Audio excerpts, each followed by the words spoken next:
আসসালামু আলাইকুম দর্শক।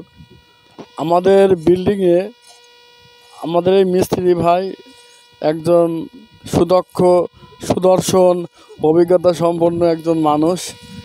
তাকে আমি বললাম যে ভাই, এই যে এই স্ল্যাবের নিচে প্রায় 4 ইঞ্চি করে কাঠ মারা 3 ফুট পর পর, আমি এই কাঠগুলো তাদেরকে বের করে দেওয়ার কথা বললাম। তো ভাই বলছে কি করে বের করব। তারা কিন্তু এটা ভাবছে না, এই এই জায়গাটা একসময় রসবে, রসার পরে প্লাস্টারও রসবে, তারপরে দেখা যাচ্ছে রং করবে, রঙেও রসবে।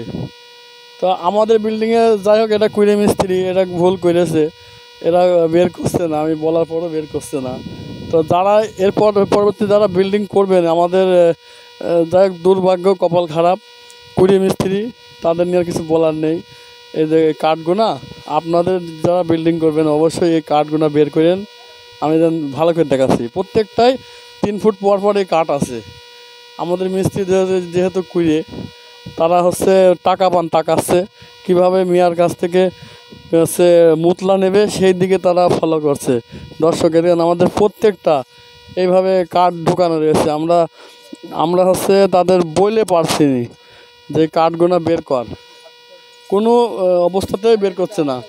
এই যে সব মিস্ত্রি দিয়েছে, সব বেকা মিস্ত্রি, টেরা মিস্ত্রি, কাজ কেমন করে ওইটাই দেখার অপেক্ষা। কিন্তু যতই কাজ ভালো করুক দর্শক, এই যে কাঠগুনা বের না করলে, মানে কি বলবো, সেই কোটি টাকার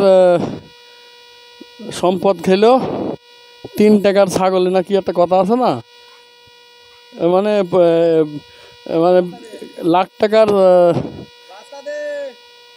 বেড়া খেলো 3 টাকার ছাগলে। এই তো, এই যে দর্শক দেখেন, এই যে মিস্ত্রি সাহেব, এই লোকটা একটু ভালো মানুষ, কিন্তু উনি যেহেতু কন্ট্রাক্টরদের কাজ করছে, কিন্তু উনি চেষ্টা করলে কাঠগুলো বের করতে পারতো, যে কাজ করার আগে আমি এটা ফিনিশিং করবো, উনি করতে পারতো, কিন্তু উনি করিনি।